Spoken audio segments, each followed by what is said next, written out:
नमस्कार, आप दुनिया के फटाफट बुलेटिन में आप सभी का स्वागत है और नजर डालेंगे आज की खास खबरों पर। म्यांमार में शुक्रवार को आए 7.7 तीव्रता के शक्तिशाली भूकंप से भारी तबाही। भूकंप के कारण कई इलाकों में इमारतें ढह गई और व्यापक क्षति हुई है। देश में भूकंप की वजह से मरने वालों की संख्या बढ़कर 1000 के पार पहुंची, तो वहीं घायलों की संख्या 1500 से ज्यादा, मृतकों का आंकड़ा और बढ़ने की आशंका।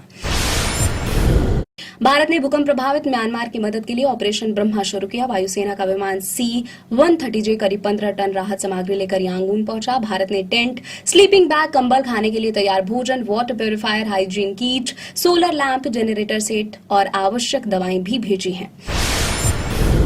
भारत ने भूकंप प्रभावित म्यांमार में राहत एवं बचाव कार्य के लिए एनडीआरएफ के 80 कर्मियों की टीम भेजी। आधिकारिक सूत्रों ने बताया टीम को गाजियाबाद के हिंडन एयरबेस से भारतीय वायुसेना के 2 विमानों में म्यांमार भेजा जा रहा है। टीम के साथ खोजी कुत्ते भी जा रहे हैं। म्यांमार में आए शक्तिशाली भूकंप की वजह से मांडले में एक ऐतिहासिक मस्जिद पूरी तरह से तबाह हो गई। जिस समय भूकंप आया था उस समय मस्जिद में अलविदा जुमे की नमाज चल रही थी। हादसे में 20 से ज्यादा लोगों की मौत। केंद्रीय गृह मंत्री अमित शाह ने विश्वास जताया, भाजपा अपने लगातार अच्छे प्रदर्शन के कारण कम से कम 30 साल तक केंद्र में सत्ता में बनी रहेगी। शाह ने कहा, लोकतंत्र में किसी भी पार्टी की जीत उसकी कड़ी मेहनत पर निर्भर करती है। यदि आप अपने लिए नहीं बल्कि देश के लिए जीते हैं तो जीत आपकी होगी।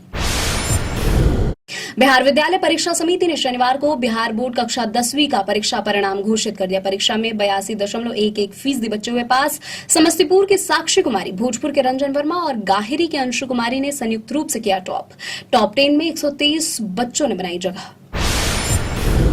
10वीं बोर्ड परीक्षा में 83.65% छात्र रहे सफल। 80.76% छात्राएं परीक्षा में उत्तीर्ण रही। पिछली बार के मुकाबले कम है उत्तीर्ण प्रतिशत। पिछली बार 87.21% रहा था 10वीं बोर्ड का रिजल्ट। छत्तीसगढ़ के सुकमा जिले में सुरक्षा कर्मियों ने 20 नक्सलियों को मार गिराया। शुक्रवार देर रात से सुरक्षा बलों और नक्सलियों के बीच चल रही थी मुठभेड़। अब तक 16 शव बरामद किए गए।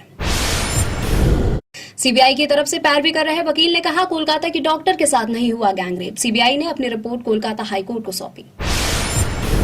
किसान नेता अभिमन्यु कोहार ने दावा किया, पंजाब के किसान नेता जगजीत सिंह डल्लेवाल ने अपना अनिश्चितकालीन अनशन समाप्त नहीं किया है। हिरासत में लिए गए किसानों को विभिन्न जेलों से रिहा किए जाने के बाद उन्होंने महज 1 गिलास पानी पिया था। अमेरिकी अरबपति एलन मस्क ने अपने स्वामित्व वाली सोशल मीडिया कंपनी एक्स को अपनी ही एआई कंपनी एक्स एआई को $33 अरब में बेचने की घोषणा की। कहा, यह संयोजन एक्स एआई की उन्नत क्षमता और विशेषज्ञता को एक्स की व्यापक पहुंच के साथ मिलाकर अपार संभावनाएं पैदा करेगा। कांग्रेस अध्यक्ष मल्लिकार्जुन खड़गे ने कहा, प्रधानमंत्री नरेंद्र मोदी के नेतृत्व वाली सरकार ने बैंकों को कलेक्शन एजेंट बना दिया है। अब एटीएम से निकासी शुल्क महंगा होगा। मोदी सरकार ने 2018-2024 के बीच बचत खातों और जनधन खातों से न्यूनतम शेष राशि बनाए न रखने के कारण कम से कम 43,500 करोड़ रुपए निकाले हैं। तमिलनाडु के मुख्यमंत्री एम के स्टालिन ने केंद्र की भाजपा सरकार पर मनरेगा मजदूरों की दुर्दशा को लेकर बेपरवाह होने का आरोप लगाया। कहा, भाजपा को महात्मा गांधी और उनके नाम पर 100 दिन के काम की गारंटी देने वाली योजना पसंद नहीं है। राहुल गांधी का आरोप, भाजपा की सरकार के आर्थिक कुप्रबंधन ने बैंकिंग क्षेत्र को संकट में धकेल दिया है। इस संकट का बोझ बैंकों के कनिष्ठ कर्मचारियों को उठाना पड़ रहा है।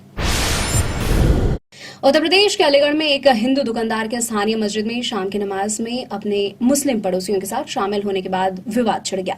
हिंदुवादी समूहों ने उसके औपचारिक शुद्धिकरण की मांग की है। पश्चिम बंगाल के मालदा जिले के संघर्ष प्रभावित मोथाबाड़ी में हालात सामान्य हो रहे हैं।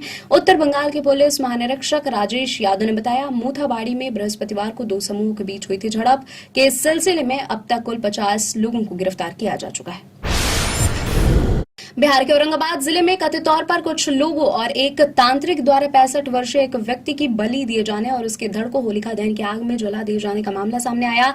पुलिस ने बताया, 13 मार्च को मदनपुर पुलिस को गुलाब बिगहा गांव के निवासी युगल यादव की गुमशुदगी की शिकायत दर्ज कराई गई थी। इंग्लैंड के स्टार बल्लेबाज जो रूट ने कहा, 5 टेस्ट मैचों की आगामी श्रृंखला में भारत के खिलाफ प्रदर्शन में निरंतरता रहनी जरूरी है, क्योंकि इसके अलावा ऐसे कठिन प्रतिद्वंदी का सामना करने का कोई उपाय नहीं है। पहला मैच 20 जून को हेडिंग्ले में खेला जाएगा। संजय दत्त की हॉरर कॉमेडी फिल्म द भूतनी का ट्रेलर रिलीज। फिल्म में मौनी रॉय, पलक तिवारी और सनी सिंह भी अहम किरदार में। मौनी रॉय निभा रही है भूतनी का किरदार। 18 अप्रैल को रिलीज होगी फिल्म द भूतनी। सैफ अली खान पर हमले के आरोपी ने दायर की जमानत याचिका। शरीफुल का दावा, उसने नहीं किया कोई अपराध, उसके खिलाफ दर्ज मामला मनगढ़ंत। चोरी की नियत से घर में घुसे आरोपी ने किया था सैफ पर हेक्सा ब्लेड से हमला। ये थे आज के फटाफट बुलेटिन और ऐसे ही ताज़ा अपडेट्स के लिए बने रहे हमारे साथ, यानी कि विजिट करें आप दुनिया पर।